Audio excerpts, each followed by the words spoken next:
साथियों, आज हम स्वस्थ कैसे रहें इसके बारे में चर्चा करने जा रहे हैं। अभी तक आपने हमारा चैनल सब्सक्राइब नहीं किया है तो सब्सक्राइब करें, लाइक करें, अपने परिवार के सदस्यों को और मित्रों को अवश्य बताएं। बचपन में कर लो पढ़ाई तो जवानी सुधर जाएगी, जवानी में कर लो कमाई तो बुढ़ापा सुधर जाएगा, और बुढ़ापे में कर लो पुण्याई तो अगला जन्म सुधर जाएगा। साथियों, स्वस्थ रहना बहुत सरल है, रोगी होना कठिन है। अगर हम आयुर्वेद के और प्राकृतिक चिकित्सा के सिद्धांतों को अपने जीवन में अपना लें तो गारंटी से आपका स्वास्थ्य अच्छा हो सकता है। मैं बीच बीच में बार बार गारंटी शब्द का प्रयोग करूंगा, ये इसलिए क्योंकि ये जो चीजें मैं आपको बताने जा रहा हूं उसका मैंने मेरे ऊपर प्रयोग किया है, और आज की भी परिस्थितियों के अंदर मेरा जो रक्तचाप है वो 120/80 के आसपास है। मैं खाना खाकर के गुड़ खाता हूँ, शक्कर और शक्कर के उत्पाद नहीं खाता, और मेरी शुगर भी है वो 80-90 के आसपास है। सुबह 1.25 घंटा मैं योग प्राणायाम साधना पे ऊपर देता हूँ। मेरे घर से सूर्य दर्शन करने के लिए 160 सीढ़ियाँ चढ़ करके जाता हूँ पहाड़ी पर, और मैं अभी भी साइकिलिंग करता हूँ। ये सब बातें इसलिए बता रहा हूँ कि अगर आप भी करेंगे तो आपका भी स्वास्थ्य गारंटी से अच्छा रहेगा। इस वार्ता को बताने के लिए मैंने एक सूत्र बना लिया, 36,552। अब मेरे को आपको इस व्याख्यान को विस्तार करने में कोई दिक्कत नहीं आएगी। 3 चीजें ऐसी है जिसमें कुछ भी खर्च नहीं होता और हमारा स्वास्थ्य मुफ्त में मिल जाता है। वो 3 चीजें हैं, कमर सीधी, चेहरे पे मुस्कान और लंबी गहरी श्वास। इसको भी अगर आप अपने जिंदगी में सम्मिलित कर लेते हैं तो भी आपका स्वास्थ्य गारंटी से अच्छा हो जाएगा। अभी हाल ही में एक रिसर्च विदेश में हुई है जिसमें ये बताया गया है कि जैसे ही आप मुस्कुराते हैं तो मुस्कुराने पर मस्तिष्क आपके हार्मोन निकालता है, एंडोमॉर्फिन निकालता है, सेरोटोनिन निकालता है। उससे आपके शरीर की इम्यूनिटी, रोग प्रतिरोधक क्षमता बढ़ती है। तो इसमें कुछ खर्च भी नहीं हो रहा है, आप क्यों नहीं मुस्कुराएं। और मैं तो ये कहता हूं कि कोई प्रतिकूल परिस्थिति भी आती है और उसमें आप मुस्कुरा देते हैं तो वो प्रतिकूल परिस्थिति भी अपने आप पक जाएगी। इतना मुस्कुराने का जादू है, तो उसको आप अवश्य अपने जीवन का हिस्सा बनाएं। आप मुस्कुराएंगे तो आपके चेहरे की सारी पेशियों का तनाव मुक्त हो जाएंगे, चेहरा प्रसन्न होगा, मुस्कुरान रहेगी तो सारे अंग मुस्कुराएंगे। हमारा जो शरीर है वो आनंद में रहने की प्रवृत्ति का है, सारी कोशिकाएं आनंद में रहने की है, और हम विभिन्न प्रकार के जो ईर्ष्या, देश के जो भाव है वो जब हम मन में लाते हैं तो हमारे शरीर में रोग होते हैं। तो इन तीनों चीजों को आप अगर अपनी जिंदगी में सम्मिलित कर लेंगे तो निश्चित रूप से आप आनंदित रहेंगे, प्रसन्न रहेंगे और रोग आपसे दूर भागेंगे। फिर शरीर के शोधन की क्रियाएं बताई गई है। 6 शोधन की क्रिया है, धोती, बस्ती, नेति, त्राटक, नौली और कपालभाति। तो इसके अंदर धोती की क्रिया थोड़ी कठिन है, हर एक से होती नहीं है। बस्ती की क्रिया हमारे जो ऋषि मुनि थे वो करते थे, पानी के अंदर खड़े होकर के गुदा द्वार से पानी अवशोषण करके बड़ी हाथ को साफ कर लेते थे। हमारे से ये नहीं होता, इसके लिए हमने एनीमा का पद्धति का जो विकास किया गया है उसको आप अपनाएं। एनीमा कैसे लेना चाहिए, कैसा पानी होना चाहिए, ये सारा मेरा YouTube चेतन सेन के नाम से अकाउंट है, उसमें आप देख सकते हैं। और मैं आपको बताना चाहता हूं कि मैंने एक कार्यक्रम ज्वाइन किया था, NDS, न्यू डाइट सिस्टम। उसके अंदर 14 से 16 घंटे की फास्टिंग, उपवास रहता है।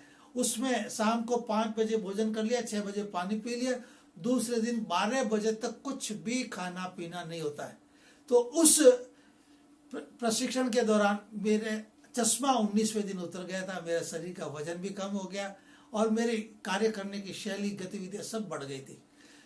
तो इसको आप अपने जीवन में भी सम्मिलित कर सकते हैं। तो शोधन की क्रियाओं में एनिमा क्रिया आपको अवश्य लेनी चाहिए।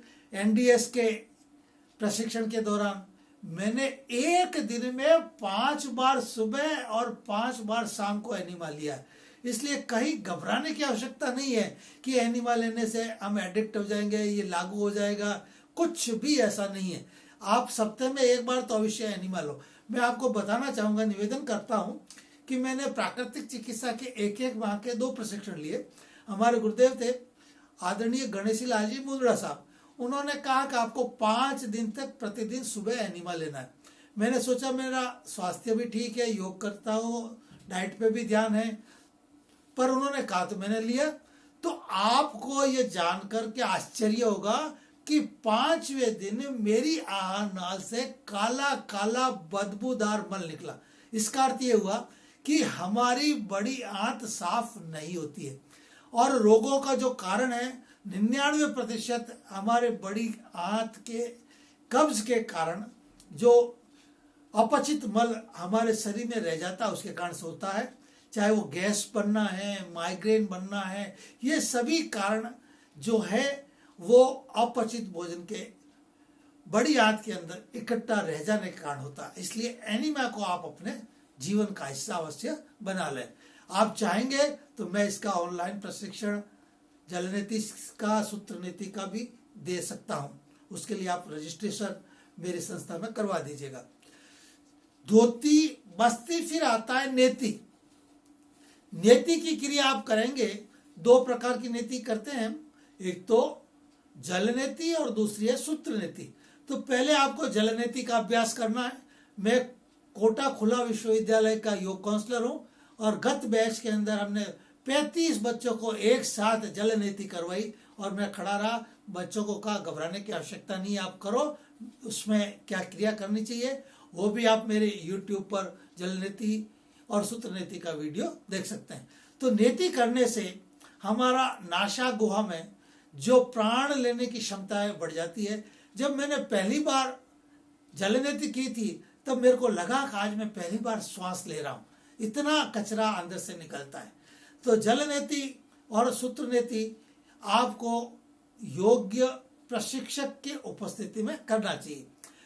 योग प्रशिक्षण के दौरान ही एक दीदी ने ये बताया कि मेरे पिताजी के 4 बार साइनस का ऑपरेशन हुआ, 5 बार डॉक्टर ने स्वयं ने कह दिया कि आप इनको जल नीति और सूत्र नीति करवाइए, तभी आपको इससे निजात मिलेगा। उन्होंने जल नीति और सूत्र नीति सीखी और उसके बाद इस बीमारी से छुटकारा मिल गया।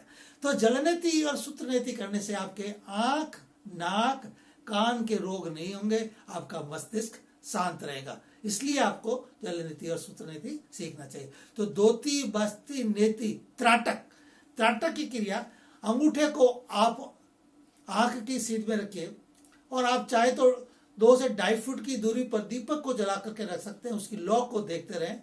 तो धीरे धीरे आप इसका प्रयास बढ़ाएंगे तो आपकी आंखों से पानी निकलने लगेगा, आपके आंखों के जो भी समस्या है वो ठीक होने लगेगी, आपकी एकाग्रता बढ़ेगी, आपकी स्मरण शक्ति बढ़ेगी। इसलिए आपको त्राटक को आपको जीवन का हिस्सा बनाना चाहिए। तो धोती बस्ती नेति, त्राटक, नौली और कपालभाति। नौली की क्रिया भी थोड़ी कठिन होती है, पर जो प्रयास करते तो उनसे भी हो जाते। फिर कपालभाति, कपालभाति की क्रिया सबको करनी चाहिए, जिससे पेट के सारे अंग सक्रिय रहती है। उधर के अंदर हमारे आमाशय है, छोटी आंत है, बड़ी आंत है, पित्ताशय है, अग्नाशय है, लीवर है, ये सभी सक्रिय। इसमें क्या है, श्वास लेते समय पेट अंदर जाएगा, श्वास छोड़ते समय पेट बाहर आएगा। इसकी भी संख्या आपको धीरे धीरे बढ़ानी है, तो निश्चित रूप से आपका स्वास्थ्य सुधरेगा। तो इन 6 शोधन की क्रियाओं को जितना आप अपने जीवन में शामिल करेंगे उतना आप स्वस्थ होते रहेंगे। अब आगे आता है 5 महाभूत। हम 5 महाभूतों के शरण में नहीं रह रहे, इसलिए हमको बीमारी होती है। जो चीज मुफ्त में मिलती है उसकी कदर नहीं होती है। 5 महाभूत, हमारी जो कनिष्का है उसके अंदर जल तत्व होता है, अनामिका के अंदर पृथ्वी तत्व, मध्यमा के अंदर आकाश तत्व, तर्जनी के अंदर वायु तत्व और अंगूठे के अंदर अग्नि तत्व होता है। तो इन तत्वों को बैलेंस करने के लिए हम विभिन्न प्रकार की मुद्राएं लगाते हैं। मुद्रा का भी मेरा लिंक है, आपको यूट्यूब पे आप देख लीजिएगा। 3 मुद्राएं ऐसी है जिसको प्रति व्यक्ति को हर एक दिन लगानी चाहिए। मुद्रा का अभ्यास 45 मिनट करने पर उसका परिणाम आता है।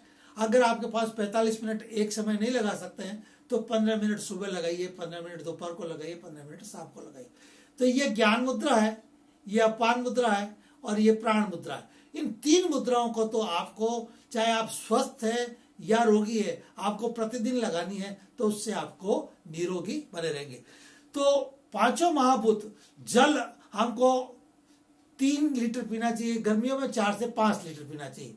पृथ्वी तत्व, हमारे शरीर में 72% जल है, 12% पृथ्वी तत्व है, 6% आकाश तत्व है, 6% वायु तत्व है और 4% अग्नि तत्व है।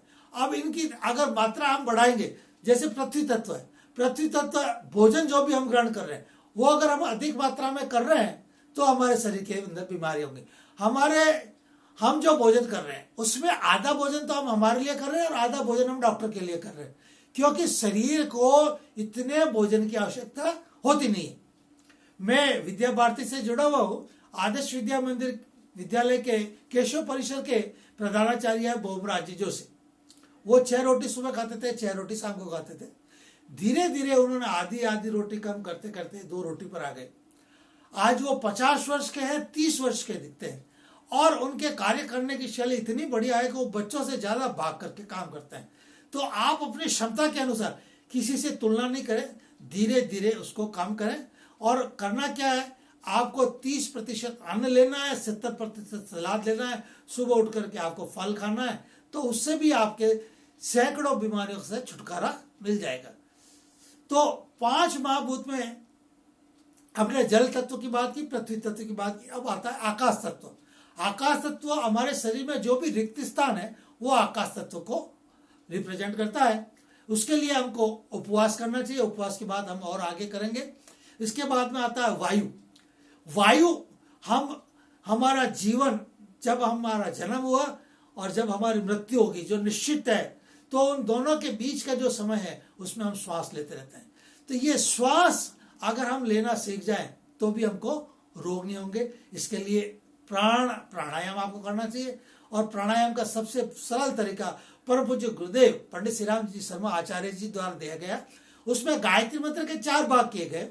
प्रथम भाग ओम भूर्भुवस्सु में सांस को अंदर लेना, तत्सवितुर्वरेण्यम में रोकना, भर्गो देवस्य धीमे में बाहर निकालना और धियो यो न प्रचोदयात् में पेट को अंदर पिचकाना।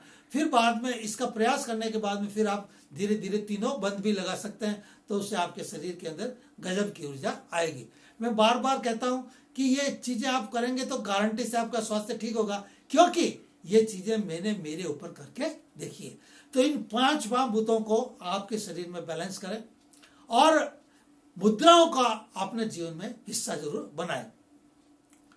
अब स्वस्थ रहने के लिए पतंजलि ने 5000 वर्ष पूर्व योग, अष्टांग योग का सूत्र हमारे को दिया था। पर आज की परिस्थितियों के अंदर हम स्वस्थ कैसे रहें, इसके लिए भारत की सर्वश्रेष्ठ 21 संस्थाओं के द्वारा योग प्रोटोकॉल एक पैकेज तैयार किया गया है। आज जमाना पैकेज का है, तो उसको आप पैकेज को आप करेंगे। तो मैं विद्यालय में जाता हूं, पूछता हूं कि भाई आपने 21 जून को योग प्रोटोकॉल किया, 22 जून को कितने लोगों ने किया, तो 1% भी हाथ खड़ा नहीं होता। जबकि विश्व के 182 देश है इसको अपना रहे हैं और स्वस्थ हो रहे हैं और मोदी जी का गुणगान कर रहे हैं। तो हम इसको अवश्य अपनाएं।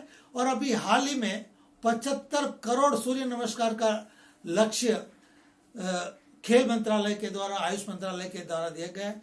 तो अगर आपके पास योग प्रोटोकॉल करने का समय नहीं है तो आप सूर्य नमस्कार करें। 12-13 सूर्य नमस्कार सुबह पूर्व दिशा की ओर करके करने चाहिए और शाम को पश्चिम दिशा में जब सूर्यास्त होता है तब करने चाहिए, तो भी आपका स्वास्थ्य ठीक हो जाएगा। सूर्य नमस्कार के अंदर 12 क्रियाएं होती है, 5 आसन होते हैं जो 2 बार किए जाते हैं, 2 आसन होते हैं वो 1 बार किए जाते हैं और 12 मंत्र होते हैं। योग प्रोटोकॉल की जो पुस्तक है उसका आमुख है वो हमारे माननीय प्रधानमंत्री महोदय ने लिखा है और उसमें उन्होंने एक शब्द काम लिया है, गारंटी। आजकल सभी वारंटी की बात करते हैं और उन्होंने कहा है कि अगर आप ये योग प्रोटोकॉल प्रतिदिन करते हैं तो ब्लड प्रेशर, डायबिटीज, अस्थमा, जो भी मनोदैहिक रोग है वो आपके गारंटी से समाप्त हो जाएंगे। उसके लिए करना क्या है, आपको आहार विहार सुधारना है, मुद्रा बंध को सीखना है। तो इनको आप सम्मिलित कर लेंगे तो निश्चित रूप से आपका स्वास्थ्य ठीक हो जाएगा। अब 5 चीजें ऐसी है जो आप चर्चा करना चाहूंगा। अभी मैं एक कार्यक्रम देख रहा हूं, CFL कोच फॉर लाइफ, सुबह 6 बजे से आप इसको YouTube पर देख सकते हैं। टेलीग्राम ग्रुप में अगर आप जुड़ जाते हैं तो उसका लिंक आपको मिल जाएगा। उसमें उन्होंने जो बात बताई है वो इतनी बढ़िया है और कई लोगों के जिंदगी में परिवर्तन आ गया है। उसमें यह बताया गया है कि रोडा बर्न की एक किताब है जिसका अंग्रेजी में नाम है द सीक्रेट, हिंदी में नाम है जादू। 45 भाषाओं में ये प्रकाशित है और इसके अंदर जो 28 दिन का वो कार्यक्रम बताते हैं उसको आप करेंगे तो निश्चित रूप से आपके जीवन में जादू होने लगेगा। तो उनका जो सार बताया हुआ है वो है धन, स्वास्थ्य, रिश्ते, नौकरी, पढ़ाई, व्यवसाय। इसमें आप जितनी शिकायत करेंगे उतने आप दुखी होंगे और इनमें आप जितनी कृतज्ञता ज्ञापित करेंगे तो आपके जीवन में जादू होगा। सुबह उठने से लेकर के जिन जिन चीजों को आपको प्रकृति के द्वारा मिल रहा है, हमारे प्रत्यक्ष अप्रत्यक्ष रूप से परिवार से मिल रहा है, समाज से मिल रहा है, उन सब के प्रति कृतज्ञता ज्ञापित करें। चाहे वो भोजन की बात है, पानी की बात है, इलेक्ट्रिसिटी की बात है, कंप्यूटर की बात है, नेट की बात है, सबके प्रति आप कृतज्ञता ज्ञापित करेंगे तो आपके जीवन में जादू होगा। दूसरा सूत्र और गारंटी से निरोग होने का है, उसमें यह है कि आप अपने चेहरे पे मुस्कान रखें, उपवास को आपके जीवन का हिस्सा बनाएं और आपके पास जो भी है उसको बांटें। हमारे को जो वेतन मिलता है, व्यवसाय से जो भी आय अर्जित होती है, उसको हम हमारे परिवार के ऊपर खर्च करते हैं। आप उसका 1% से लेकर के धीरे धीरे 10% खर्च कीजिए दूसरों के ऊपर जिनको आवश्यकता है, तो आपके जीवन में जादू होगा। परम पूज्य गुरुदेव ने किताब लिखी है बोया काटा का सिद्धांत। आपके पास है, उसको आप बो करके देख लीजिए, आप कितना काटेंगे उसकी आप कल्पना नहीं कर सकते। तो जिनको आप ये चीजें देंगे उनसे आपको जो आशीष मिलेगी उससे आपके जीवन में जादू होगा। मेरे जीवन में हो रहा है और मैं प्रयास ये करता हूं कि मेरे पास जो भी है जिसमें श्रद्धा अनुसार मैं बांटता रह। किचन में है, आपके रसोई घर में है, उनको अगर आप हटा दें तो गारंटी से आपका स्वास्थ्य में सुधार हो जाएगा। 3 चीजें तो ऐसी है जिनके आगे रिफाइंड शब्द लिखा हुआ है, रिफाइंड शक्कर, रिफाइंड नमक और रिफाइंड नमक। इन तीनों चीजों को आप अपनी रिफाइंड तेल, रिफाइंड शक्कर और रिफाइंड नमक, इन तीनों चीजों को आप अपने किचन से हटा दें। इसमें क्या करना है, रिफाइंड तेल की जगह गाढ़े का तेल काम लें, रिफाइंड शक्कर की जगह ऑर्गेनिक गुड़ काम लें, रिफाइंड नमक की जगह आप सेंधा नमक काम लें। तो इतना करने से काफी लोगों ने मेरे को बताया कि हमारे शरीर में बीपी की जो शिकायत थी काफी उसमें सुधार हुआ है। तो इसको भी आप अवश्य अपनाएं। फिर चौथी चीज आती है मैदा। आज की जो युवा पीढ़ी है वो मैगी, पास्ता, पिज्जा, बर्गर को पसंद करती है और जो टीवी के ऊपर एडवर्टाइज आते हैं उसको देखती है। हमारे संस्कृति और संस्कार को भूलते जा रहे हैं, उसके कारण से बीमार होते हैं। सभी चीजों में मैदा है और वो मैदा हमारी बड़ी आंत के अंदर जाकर के चिपक जाता है, कब्ज रोग होता है, कई प्रकार के रोग का कारण बनता है। इसलिए आपको मैदे से बनी हुई चीजों से बचना चाहिए। अंत में आता है तली हुई चीजें। तली हुई चीजें बीमारियों का घर होती है। बाजार के अंदर जो तेल है उसको बार बार गर्म किया जाता है, बार बार गर्म करने से उसके अंदर फ्री रेडिकल्स बनते हैं। वो फ्री रेडिकल्स हमारे पेट में जाते हैं और बीमारी का कारण बनते हैं। हमारा आमाशय 100 डिग्री सेंटीग्रेड पर जो तैयार हुआ भोजन है उसको पचाने के लिए, तेल 300 डिग्री सेंटीग्रेड पर गर्म होता है, तब उसके अंदर तली हुई चीजें तैयार होती है। वो हमारे शरीर में जाकर के एसिडिटी करती है, फिर रुधिर में एसिड बढ़ता है, फिर यूरिक एसिड बनता है जो जॉइंट्स में जाता है और रोगों का कारण बनता है। तो इसलिए तली हुई चीजों को भी आप धीरे धीरे कम कीजिए। तो इन चीजों को आप किचन से हटाएंगे तो निश्चित रूप से आपका स्वास्थ्य सुधर जाएगा। अब अंत में आता है गोल्डन रूल ऑफ 2, 2 का स्वर्णिम नियम। ये अगर आप अपने जिंदगी में सम्मिलित कर लेते हैं तो भी आपका गारंटी से स्वास्थ्य ठीक होगा। और चीजें बहुत सामान्य सी है, जिसमें पहला है दिन में 2 बार ध्यान, सुबह शाम। आप प्रयास करें 5 मिनट से शुरू करके उसको 15 मिनट तक बढ़ाएं। ध्यान में विपश्यना ध्यान बहुत सरल है। श्वास लेते समय पेट फूलना चाहिए, श्वास लेते समय नाक से गर्म वायु निकल रही है, यह ध्यान देना। बार बार आपका मन भटकेगा, फिर वापस पेट पे नाक पे, पेट पे नाक। तो धीरे धीरे आप इसका अभ्यास करेंगे तो आपके लगेगा कि अब आपका ध्यान लगने लगे। उससे आपकी एकाग्रता बढ़ेगी, आपकी स्मरण शक्ति बढ़ेगी। तो ध्यान को आप अपने जीवन का हिस्सा बनाइए। फिर दूसरा आता है उपवास। उपवास का आयुर्वेद में बहुत बढ़िया महत्व बताया है। लंघनम परम औषधि। लंघन, जानवर जो हमारे से ज्यादा समझदार है, जब भी बीमार होते हैं तो वो कुछ भी नहीं खाते पीते हैं, अपने स्थान पे खड़े रहते हैं और स्वस्थ हो जाते हैं। और हम तो बीमार होते ही खाना शुरू कर देते हैं, गोली खाते हैं, कैप्सूल खाते हैं, खाना खाते हैं। तो अगर आप इन चीजों को खाएंगे तो वो चीजें आपके शरीर को नहीं, उस बीमारी को मिलेगी और वो बीमारी कभी भी ठीक नहीं होगी। तो इसके लिए हमारे को लंघन, उपवास को अपने जिंदगी का हिस्सा बनाना चाहिए। हमारी सनातन संस्कृति के अंदर एकादशी के उपवास का बहुत महत्व है। और अभी हाल ही में जापान के एक वैज्ञानिक को नोबेल प्राइज मिला है। उनकी ये फाइंडिंग्स थी कि अगर आप 16 से 18 घंटे तक भूखे रहते हैं, कुछ भी खाते पीते नहीं है, तो आपके शरीर के अंदर ऑटोफैगी की क्रिया होगी और जो भी बीमार कोशिकाएं, मृत कोशिकाएं, जीवाणु, विषाणु, कीटाणु, कैंसर की कोशिकाएं सारी की सारी समाप्त हो जाएगी। तो उसको आप उपवास प्राकृतिक चिकित्सक या आयुर्वेदाचार्य के देखरेख में करें तो आपको कई तरह की बीमारियां से आप मुक्त हो जाएगा। प्राकृतिक चिकित्सा के अंदर बहुत सारी क्रियाएं हैं जिनको मैं करता हूं, जिसमें भाप स्नान है, कटी स्नान है, गर्म पैर का स्नान है, बेहन स्नान है, मिट्टी स्नान है। इनको भी आप करेंगे तो आपके बीमारियों से छुटकारा मिलेगा, आपके शरीर की रोग प्रतिरोधक क्षमता बढ़ेगी। प्राकृतिक चिकित्सा में सारे रोगों का कारण एक बताया गया है, अपशिष्ट पदार्थों का इकट्ठा होना। तो सारे रोगों का उपचार भी यही की है कि अपशिष्ट पदार्थों को निकाल लो। तो इनको भी आप अपने जीवन में सम्मिलित करें। उपवास एकादशी का आप माह में 2 बार कर लें। उपवास के अंदर आपको हो सके तो निर्जला करें, नहीं तो नींबू पानी पर कर लें, जूस ले लें और फल ले लें। फल से नीचे नहीं जाना है। जोधपुर में तो हमारे क्या है कि उपवास के दिन सगार के मिर्ची बड़े मिल रहे हैं तो उनका भी सेवन कर रहे हैं, रबड़ी खा रहे हैं, हलवा खा रहे हैं, खिचड़ी खा रहे हैं। तो ये उपवास नहीं है। उपवास के दिन आपको कुछ भी प्रकृति प्रदत्त चीजों के अलावा कुछ भी नहीं लेना। उपवास तोड़ने में विशेष ध्यान रखना चाहिए। इसमें क्या है, जैसे मान लीजिए आपको एकादशी का उपवास किया तो उसमें आपको सबसे इंपॉर्टेंट बात है कि दशमी को आपको हल्का भोजन लेना, घी खिचड़ी लेनी है, एनिमा लेना है। उपवास के दिन एनिमा लेना बहुत आवश्यक है।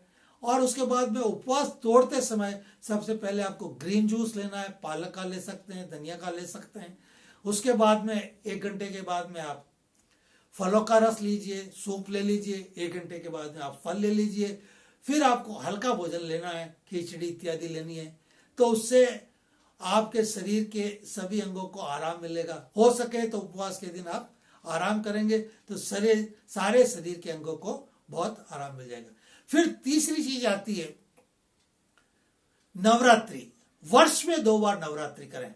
तो नवरात्रि के अंदर 2 ऋतु संधियों के बीच में नवरात्रि आती है और उन संधि काल में हम अगर अपन भोजन पे नियंत्रण करते हैं तो निश्चित रूप से हमारा स्वास्थ्य गारंटी से ठीक होगा। आप सभी जानते हैं अभी हाल ही में नरेंद्र मोदी जी की जो दिनचर्या आई थी और वो उपवास जो नवरात्रि के है सिर्फ नींबू पानी पर करते हैं और उनकी आप कार्य क्षमता देख लीजिए, 18 घंटे काम करते हैं। तो इस तरह से हम हमारे शरीर को स्वस्थ रखने के लिए जितना इन चीजों को अपनाएंगे उतना आप स्वस्थ होते जाएंगे। ये मैं नहीं, हमारे प्रधानमंत्री से लेकर के हमारे जो पुरातन ग्रंथ है, सनातन शास्त्रोक्त विधियां हैं बताई गई है, उनको आप अपने जीवन में शामिल करेंगे, प्राकृतिक चिकित्सा को अपनाएंगे, पंचमहाभूतों के शरण में रहेंगे, खाने का नियंत्रण करेंगे, योग, प्राकृतिक चिकित्सा, योग प्रोटोकॉल, सूर्य नमस्कार, अनुलोम विलोम, कपालभाति, भ्रामरी, इनको अपना जीवन का जितना समय मिलता है उसका हिस्सा बनाएंगे तो निश्चित रूप से आपका स्वास्थ्य ठीक होगा। 2025 तक सबको स्वस्थ करने के लक्ष्य के लिए सूर्य नमस्कार को भी आप अवश्य करें और उसको करने से अभी आपको प्रमाण पत्र भी मिलेगा। आप